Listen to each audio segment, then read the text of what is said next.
त्यासाठी मी इथे तयारी करून घेतलेली आहे. मिरची चिरून घेतलेली आहे, कढीपत्ता आणलेला आहे, कोथिंबीर बारीक केलेली आहे, एक ढोकळ्याची प्लेट आहे ती मी टाकली आहे वाफवायला आणि दुसऱ्या ढोकळ्यासाठी मी इथे घेतलेलं आहे साहित्य. तर साहित्य मी इथे आता आधीच टाकले. नमस्कार मंडळी, मी सीमा चॅनलमध्ये आपल्या सर्वांचं पुन्हा एकदा नव्याने स्वागत आहे. कालच्या व्हिडिओमध्ये तुम्ही पाहिलंच आहे, मी छान अशा नथ बनवल्या आणि एक मंगळसूत्रही बनवलं. त्याला छानसं मोरपंख पेंडंट केलेलं आहे आणि खूप सुंदर झालेलं आहे. तर ते त्याच्यामध्ये 2 नथ ऑर्डरचे होते आणि 2 नथ मी अशाच बनवलेल्या आहेत आणि मंगळसूत्र जे आहे ते पण ऑर्डरचं होतं. तर ते कंप्लीट केलेलं आहे. आता नेकलेस बनवायचा आहे एक, म्हणजे याचा बकुळीच्या फुलांचा, आणि तो एक करायचा आहे आणि अजून एक दुसरा करायचा आहे चंद्रहार, म्हणजे नेकलेसच. तर ते बघूयात आता, आज वगैरे जमलं तर आज बनवून टाकेन. थोडंसं त्याचं साहित्य आणायचं, त्याच्यामुळे ते राहिलेलं आहे. तर जे मी काल नथ आणि मंगळसूत्र बनवलं, तुम्हाला कसं वाटलं मला नक्कीच कमेंट्स करून सांगा. आणि छानसा बड्डे सेलिब्रेशन पण झालं. बचत गटाची मीटिंग होती, तीसुद्धा झाली आणि खूप छान असा हा कालचा दिवस गेलेला आहे. आणि आजच्या दिवसाला आता सुरुवात झालेली आहे. आता स्वयंपाक वगैरे आवरलेला आहे. आशुताई गेल्या कॉलेजला डबा घेऊन आणि आता म्हणजे आपली जी बाकीची कामं आहेत रोजची, तर ती आता आपल्याला कंटिन्यू करायचीच आहेत. तर चला, जेवण करायचं आहे, जेवण करून घेते आणि नंतर पुन्हा गप्पा मारूयात. जेवण वगैरे झालेलं आहे आणि सगळं काम आवरलेलं आहे, कट्टा वगैरे सगळं आवरलेला आहे. पण पुन्हा कट्ट्यावर पसारा पडलेला आहे थोडासा. तो असा की मस्त असा ढोकळा बनवते. इनो जे आहे ते मिक्स करून मी ढोकळा बनवते आणि ढोकळा खूप म्हणजे छान होतो माझा, असं सगळेच म्हणतात. आणि आजचंसुद्धा आपल्याला ही एक कशी म्हणायची आपण, फ्रेंडली ऑर्डर आहे. फ्रेंडली ऑर्डर म्हणजे ताईंच्या फ्रेंड्स येणार आहेत, नम्रता ताईंच्या, आणि त्यांच्यासाठी खास ढोकळा बनवायचा. त्याच्यामुळे ताई म्हटल्या की म्हणजे तुझा ढोकळा छान होतो म्हणून मला मग बनवून दे. म्हणून मग 2 प्लेट सांगितल्या त्यांनी मला बनवून द्यायला. तर 1 प्लेट मी आता घातलेला आहे वाफवायला आणि दुसरा आता करायचा आहे, दाखवते मी तुम्हाला. त्यासाठी मी इथे तयारी करून घेतलेली आहे. मिरची चिरून घेतलेली आहे, कढीपत्ता आणलेला आहे, कोथिंबीर बारीक केलेली आहे, एक ढोकळ्याची प्लेट आहे ती मी टाकली आहे वाफवायला आणि दुसऱ्या ढोकळ्यासाठी मी इथे घेतलेलं आहे साहित्य. तर साहित्य मी इथे आता आधीच टाकलेलं आहे, तरी पण मी आता तुम्हाला सांगते. इथे मी 2 वाटी बेसन पीठ घेतलेलं आहे. त्यासाठी मी 3 चमचे साखर, मीठ चवीनुसार आणि सायट्रिक ॲसिड 1 चमचा, थोडीशी हळद आणि याच्यामध्ये तेल टाकायचं आहे. आपली जी म्हणजे आपण नेहमी जी पळी वापरतो आपल्या किटलीतली तेलाची, तर ती पळी 2 चमचे, किंवा मग जर तुम्ही असंच अंदाजे टाकलं तरी काही हरकत नाही, त्याचा काहीच प्रॉब्लेम होत नाही. आणि काही नाही, 1 इनोची पुडी 2 वाटी बेसन पिठाला. 2 वाटी बेसन पीठ म्हणजे मी ही वाटी घेतलेली आहे. साधारण या वाटीला 1 इनोची पुडी टाकायची. हे मिश्रण सगळं पाणी टाकून मिक्स करून घ्यायचं, जरासं असं म्हणजे घट्टसर. आणि त्यानंतर मग त्याच्यामध्ये ही इनोची पुडी टाकायची आणि इनोची पुडी टाकल्यानंतर इनोवर थोडंसं पाणी टाकून घ्यायचं आणि पुन्हा ते मिक्स करायचं. प्लेटला तेल लावून घ्यायचं आणि तेलामध्ये पूर्ण हे मिश्रण म्हणजे तेल पसरून घ्यायचं आणि त्या प्लेटवर हे मिश्रण आपण ओतून द्यायचं आणि ते असं छानसं वाफवायला ठेवायचं. तर मी तुम्हाला तिथे हे दाखवते, आपण बघूयात. याला मी जवळजवळ 10 मिनटं ठेवलेली आहे, तरी पण मी दाखवते. बघा किती छान असा हा फुललेला आहे आणि आता अजून थोडासा ओलसर आहे, तर ते हे होते, कारण 10च मिनटं फक्त झालेली आहेत. 15 ते 20 मिनटं जातात या एका प्लेटला वाफवण्यासाठी आणि मग खूप छान असा ढोकळा तयार होतो. तोपर्यंत मी काय करते, हे जे आपल्याला तडका द्यायचा आहे ना, तर ते घेते तडका देऊन.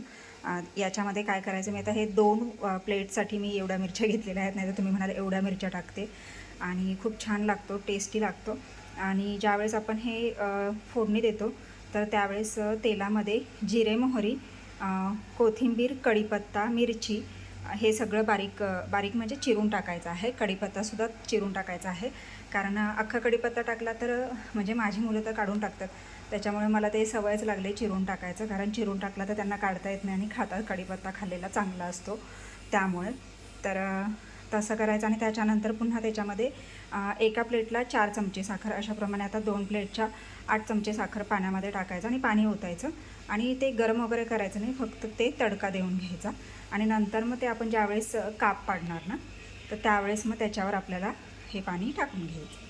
अशा पद्धतीने आपल्याला हा ढोकळा करायचा आहे आणि खूप सुंदर होतो. मी तुम्हाला आधीच्या माझ्या बऱ्याचशा व्हिडिओमध्ये दाखवलंच आहे. आता फक्त मी साहित्य आधी टाकून घेतलेलं आहे, त्याच्यामुळे असं तुम्हाला पटकन लक्षात नाही ना. पण जरी तुम्हाला नाही समजलं तरी मला नक्कीच कमेंट्समध्ये टाका की ढोकळा रेसिपी शेअर करा म्हणून. मी नक्कीच शेअर करण्याचा प्रयत्न करेन आणि तुम्हाला दाखवेन. एकदा ट्राय करून बघा. खूप सुंदर असा हा ढोकळा होतो. अगदी बाजारात मिळतो ना त्याचप्रमाणे एकदम फ्लफी असा हा ढोकळा होतो आणि टेस्टलासुद्धा खूप सुंदर लागतो मंडळी. तर मंडळी, चहाचं टायमिंग झालेलं आहे. खरं तर ही दुसरी वेळ आहे चहाची. आता संध्याकाळ झालेली आहे. आता बाकीची कामावरून पुन्हा आता चहा घ्यायला बसलेली आहे. खरं तर आज किकलीची यात्रा आहे. खूप मोठं देवस्थान आहे, जागरूक देवस्थान आहे काळभैरवनाथ. आणि म्हणजे बेलमाची माझं खुद्द माहेर असल्यामुळे म्हणजे म्हणजे ती पण यात्रा करावीच लागते.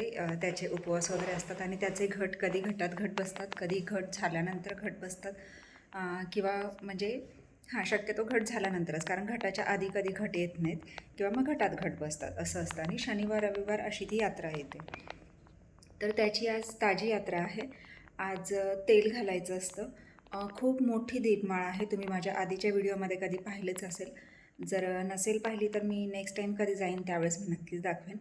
आता यावेळेस आपल्याला आबांमुळे काहीच करायचं नाही आहे, त्यामुळे मग म्हणजे नाही जाता येत. आणि उद्या जे असतं तर उद्या म्हणजे आज संध्याकाळीच चिलूबाईची आणि भैरवनाथांची भेट असते. चिलूबाई भैरवनाथांची बहीण आहे आणि खूप सुंदर आहे म्हणजे ती भेटसुद्धा. कारण फक्त दोन्ही पालख्या जवळ आल्यानंतर भैरवनाथांच्या पालखीतली चिलूबाईच्या पालखीमध्ये फक्त साडी चोळीचं जे तिचा मान असतो तर ते फक्त त्या पालखीमध्ये पडतं. बाकीचे देव जागेवरून हलत नाहीत किंवा बाकी दुसरं काहीही पडत नाही. आणि अशा पद्धतीने ती भेट होते. आणि उद्या गुलाल पडतो. त्याच्यानंतर मग म्हणजे बकरी वगैरे म्हणजे शिळी यात्रा असं सुरुवात होते. असं खूप छान असतं. पण असो, आपल्याला पुढच्या वर्षी नक्कीच पाहायला मिळेल. तर आता प्रथमेश आणि पूनम येणार आहेत, कारण ती दोघं आता जाणार आहेत तेल घालायला. म्हणजे आत्ता लगेच नाहीत येणार. 9:30-10 वाजता येतील. कारण कसं असतं, संध्याकाळी दीपमाळ पेटते आणि रात्रीच्या 12 वाजता म्हणजे जसं बौद्धांचं बगाड असतं त्याचा जो मानकरी असतो तसं इथेसुद्धा म्हणजे मानकरी असतो. त्याने कडक उपवास करायचे असतात. आणि त्यानंतर आज रात्री 12 वाजता भैरवनाथाच्या मंदिरामध्ये एक खांब आहे, त्या खांबाला तो टक्कर घेतो.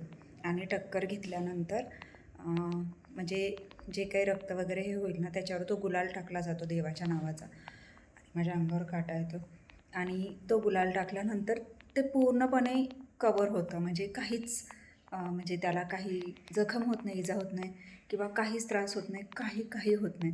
खरंच खूप जागरूक देवस्थान आहे.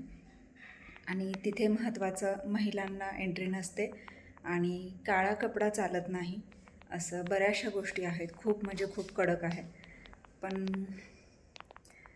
असो, पण खरंच खूप छान आहे.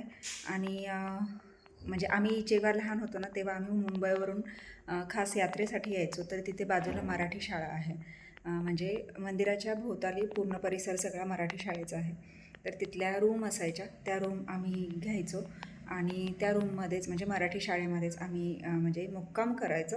आज म्हणजे इतर ठिकाणी पुरणपोळीचा नैवेद्य असतो, पण आज किकलीच्या यात्रेचा उसळ आणि धपाटी आणि मसाले भात तर याचा मान असतो. आणि उद्या मग मटण म्हणजे नॉनव्हेज असं. आणि खूप छान. मग आम्ही घेऊन यायचो, बनवून घेऊन यायचो आणि मुंबईवरून यायचो. खास किकलीची स्पेशल यात्रा गाडी असायची परेलवरून आणि त्या एस टीने आम्ही यायचो, आठवते मला चांगलं. आणि मग ही यात्रा करायचो आणि पप्पांचा उपवास असायचा. पप्पा म्हणजे धरायचे, कडक उपवास असायचा. आणि उपवास पण खूप वेगळ्याच प्रकारे असतो. 2 दिवस काही खायचं नाही. तिसऱ्या दिवशी पानाचा विडा घ्यायचा. चौथ्या दिवशी नाही, तिसऱ्या दिवशी पाणी प्यायचा. चौथ्या दिवशी पानाचा विडा घ्यायचा आणि 5व्या दिवशी ते लवंग वगैरे असतं ते सगळं हे करायचं, असं काही आहे. आणि मग 6वा 7वा दिवस, 6व्या दिवशी नॉर्मल एकदम, 7व्या दिवशी आपलं हे धपाटी उसळ आणि मग 8व्या दिवशी उपवास पूर्ण सुटला, असं हे असतं. खरं तर 5 दिवसाचाच खूप कडक उपवास असतो आणि तो पप्पांचा असायचा, पप्पा करायचे आणि त्या उपवासासाठी आम्ही मुंबईवरून यायचो. खूप छान वाटायचं. पण आता म्हणजे आता कोणी राहत नाही, मुक्कामी नसतं. लोकं आता प्रत्येकाकडे गाड्या झाल्या त्याच्यामुळे जातात आणि लगेच येतात असं आहे. त्याच्यामुळे म्हणजे एवढं काही वाटत नाही. पण पहिलं खरंच खूप छान असायचं. असं मुक्कामी राहायचो. म्हणजे प्रत्येक गावाला एक रूम दिली जायची. म्हणजे कसं की आता लोकं बाहेर आहेत भरपूर आता. माझे चुलते वगैरे सगळे आता म्हणजे बोपेगावमध्ये आहेत. तर मग तिथून ती लोकं यायची. आम्ही मुंबईवरून यायचो आणि मग ते एका रूममध्ये म्हणजे प्रत्येक घरातले आता म्हणजे जे आहेत गेलेले असे बाहेर, तर मग ते म्हणजे एक 8-9 माणसं, 10-15 माणसं असं म्हणजे असायची. मग ते एका रूममध्येच थांबायचं असं. म्हणून खूप मज्जा यायची, भारी वाटायची आणि खूप मोठी यात्रा असते. किकलीच्या जसं की बावधनच्या पोटात 12 वाड्या आहेत, तसंच किकलीच्या पोटातही 12 वाड्या आहेत. म्हणजे किकली हे गाव आहे आणि त्याला लागून ज्या 12 वाड्या आहेत, छोट्या-छोट्या वाड्या आहेत, गावं आहेत, त्याचं एक मेन किकली असं म्हणजे खूप छान आहे. म्हणजे प्रत्येक गावातली लोकं तिथे येतात यात्रेला आणि खूप मोठी यात्रा असते. तर बघूयात, मला जर उद्या व्हिडिओ मिळाला तर मी प्रथमेशला सांगेन नक्कीच थोडासा व्हिडिओ बनवणार, म्हणजे तुम्हाला तो पाहायला मिळेल आणि खूप छान पद्धतीमध्ये असतं. तर असो, मला महत्त्वाचं हे सांगायचं की आज किकलीची यात्रा आहे ताजी, उद्या शिळी यात्रा आहे आणि जायला नाही मिळत आहे, पण ठीक आहे. तर चला आता चहा घेते, चहा थंड झालेला आहे आणि मग स्वयंपाकाला लागते. माहेरून आलेला आहे उसळ आणि धपाटी आणि मी बनवला आहे मसाले भात. माहेरून आले ना, धपाटा आणि उसळ. तुला नाही घेतलं साशू? वेळी मस्त असं जेवण झालेलं आहे आणि आता वेळ झाली आहे आरामाची. आजचा हा शॉर्ट बट स्वीट असा हा व्हिडिओ तुम्हाला कसा वाटला मला नक्कीच कमेंट्स करून सांगा आणि व्हिडिओ आवडल्यास व्हिडिओला लाईक नक्कीच करा. चला तर भेटूयात पुढच्या अशाच एका नवीन व्हिडिओमध्ये. तोपर्यंत मस्त रहा, आनंदी रहा, हसत रहा, खेळत रहा, खात रहा, फिरत रहा, अशीच मज्जा करत रहा. बाय.